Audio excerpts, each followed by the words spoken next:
ہمیں یہ بھی اندازہ ہے جس طرح ہمارے سابق جو موجودہ وزیر دفاع ہیں، جب ان کی حکومت بنی تو انہوں نے کلیئر کٹ کہہ دیا تھا کہ ہم ایبسولوٹلی ناٹ امریکہ کو نہیں کہہ سکتے، جس طرح عمران خان نے کہا تھا۔ عمران خان نے ہمارے تعلقات امریکہ سے بگاڑ دیے، ایبسولوٹلی ناٹ کہہ کے ہم وینٹیلیٹر پہ ہیں، امریکہ اگر تھوڑا بھی اشارہ کر دے تو پاکستان جو ہے وہ ڈیفالٹ کی طرف چلا جائے گا، یہ کہنا ہے سابق وزیر دفاع موجودہ وزیر دفاع کا۔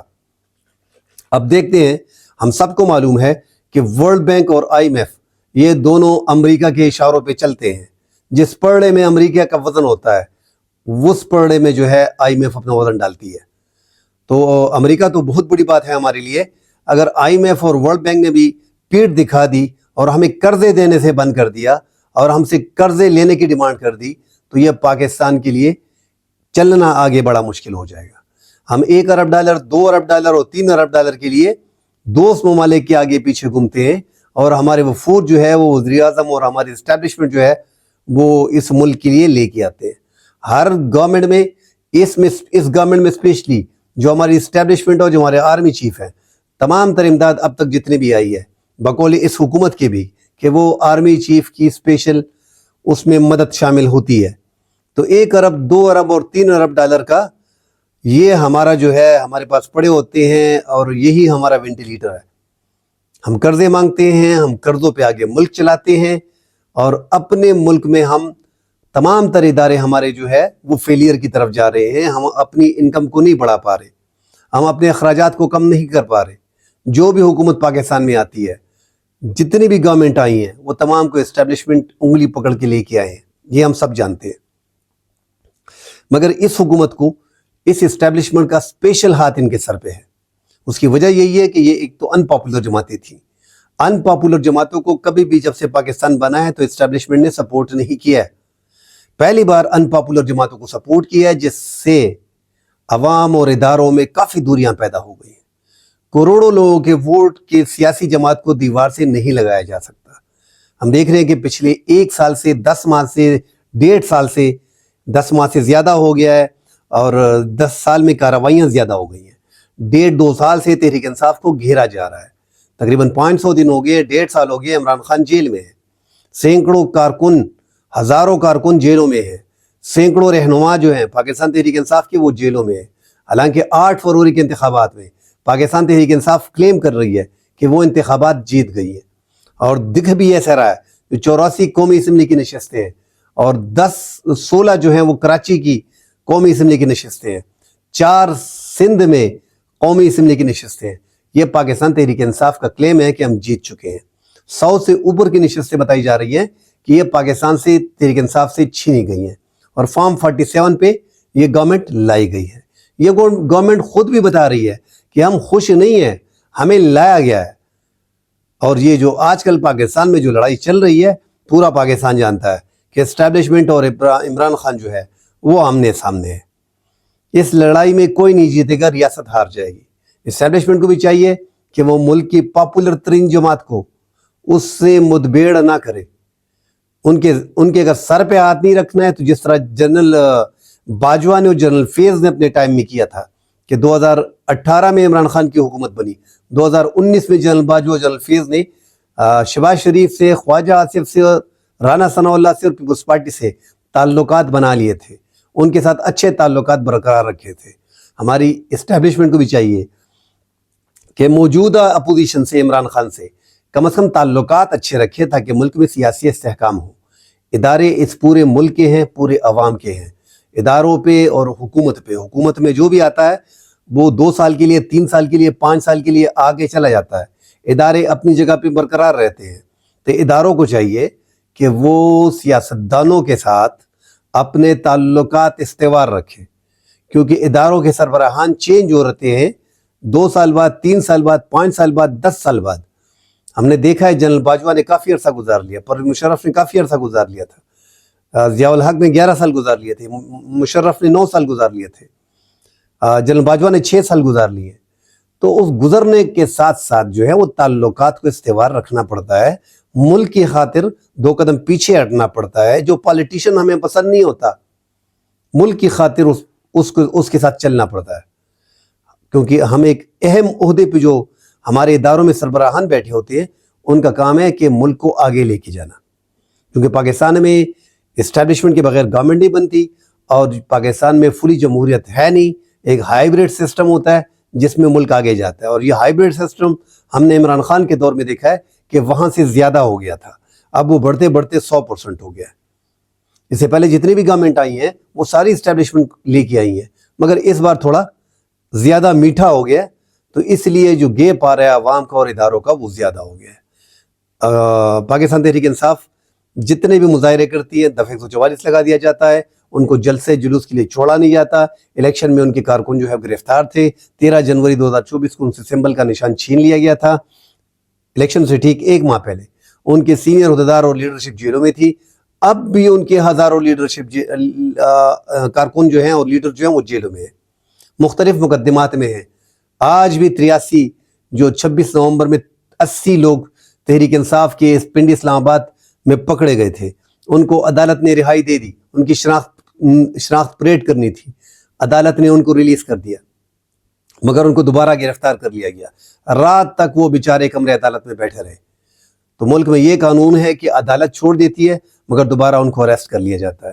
تو یہ ساری چیزیں عوام دیکھتی ہے۔ دیکھیں ہم پہلے بھی کہتے آ رہے ہیں کہ عمران خان الیکشن کیوں جیتا ہے، سوشل میڈیا پہ لوگوں نے عمران خان کے بیانیوں کو کیوں پسند کیا، کیونکہ جب جیسا ہی ان کو نکالا گیا پی ڈی ایم کو چاہیے تھا کہ وہ الیکشن میں جاتے، وہ الیکشن میں نہیں گئے، انہوں نے اس سے بھی زیادہ گن مچا دیا 1.25 سال میں۔ اس کے بعد نگران سیٹ اپ آیا، انہوں نے اور بھی گن مچا دیا۔ اب یہ حکومت بیٹھی ہے، وہی حکومت ہے جو 1.25 سال پی ڈی ایم کی گورنمنٹ کی، پھر نگران سیٹ اپ میں بیٹھے، ابھی اس گورنمنٹ کی شکل میں آ گئے۔ تو یہ 3 سال تک مسلسل یہ لوگ حکومت کرتے رہے مگر عمران خان کا بیانیہ کمزور نہ کر پائے۔ یہ عمران خان کو یہ لوگوں کو باور نہیں کرا سکتے کہ یہ جھوٹ بول رہے ہیں۔ انہوں نے وہ مزید گند اپنے سر پہ لے لیا، اور اسٹیبلشمنٹ کو، مطلب اسٹیبلشمنٹ نے جس کمزور جماعت کو سر پہ ہاتھ رکھا، جس کمزور ان پاپولر جماعتوں کے سر پہ ہاتھ رکھا، ان کا گند اب اپنے سر پہ لے کے گھوم رہی ہے اسٹیبلشمنٹ بھی۔ عمران خان کو سزائیں جو دی گئی تھی الیکشن سے پہلے وہی مین وجہ تھی کہ آپ نے سائفر میں، توشہ خانہ میں، القادر ٹرسٹ میں اور عدت جیسے کیس میں عمران خان کو 31 سال کی سزا سنا دی تھی۔ تو وہ ساری ہمدردیاں عمران خان کے ساتھ ہو گئی تھی۔ عوام میں عمران خان کا بیانیہ بک رہا ہے۔ اسٹیبلشمنٹ کو ملک کے لیے سوچنا چاہیے، دیکھنا پڑے گا کہ جو عوام زیادہ، جس پارٹی کی 5-6 کروڑ عوام تقریباً اس کی جماعت میں ہے، اس کا ووٹر ہے، ایسی جماعت کے ساتھ اس اداروں کا سختی سے برتاؤ کرنا ہرگز مناسب نہیں ہے، ہرگز ملکی مفاد میں نہیں ہے۔ دوسری طرف جو عمران خان ہیں ان کو بھی چاہیے کہ ریاست اور حکومت میں فرق کو سمجھے۔ ریمیٹنسز کا کہہ دینا کہ ملک میں نہ بھیجوائیں، یہ ریاست پہ حملہ ہے۔ آپ حکومت کے ساتھ آپ کے لاکھ اختلاف ہو سکتے ہیں مگر ریاست کے بارے میں یہ بیان آپ کو واپس لینا پڑے گا۔ ایک طرف آپ نے کمیٹی بنا دی ہے، کمیٹی جو بنائی ہے 5 رکنی کمیٹی مذاکرات کے لیے جو حکومت کے ساتھ بٹھائی ہے، ابھی تک نہ حکومت نے کمیٹی سے رابطہ کیا نہ کمیٹی نے حکومت سے رابطہ کیا، کیونکہ اس میں اسٹیبلشمنٹ جب تک 9 مئی پہ عمران خان معافی نہیں مانگیں گے، اسٹیبلشمنٹ نے سٹینڈ لیا ہوا ہے اپنی جگہ پہ۔ اس سب کچھ میں سفر جو ہے وہ پاکستان ہو رہا ہے، تو بڑی احتیاط کرنی ہوگی۔ اور ہمیں پتہ ہے اگر اوپر سے ٹرمپ کے بارے میں، ٹرمپ اگر کال کر دے یا حلف اٹھانے کے بعد اپنا خارجی سطح پہ یا پاکستان کی، وہ ہمیں پتہ ہے کہ وہ ڈائریکٹلی رابطہ کریں گے اسٹیبلشمنٹ سے، کیونکہ عمران خان کے دور میں بھی ہم نے دیکھا تھا کہ عمران خان کو صدر جو بائیڈن نے ایک فون تک نہیں کیا تھا۔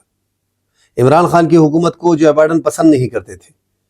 اب معاملات الٹے ہو گئے ہیں، اب موجودہ حکومت کو ٹرمپ پسند نہیں کر رہا، اور ٹرمپ نے جنوری میں حلف لینا ہے، اور انہوں نے ایک ایسے ہی شخصیت کو لے لیا ہے، رچرڈ گرینیل کو، جو ایسے ہی لوگ امریکہ کو مشورے دیتے ہیں نا، ایسے ہی لوگ ٹرمپ کو مشورہ دیں گے۔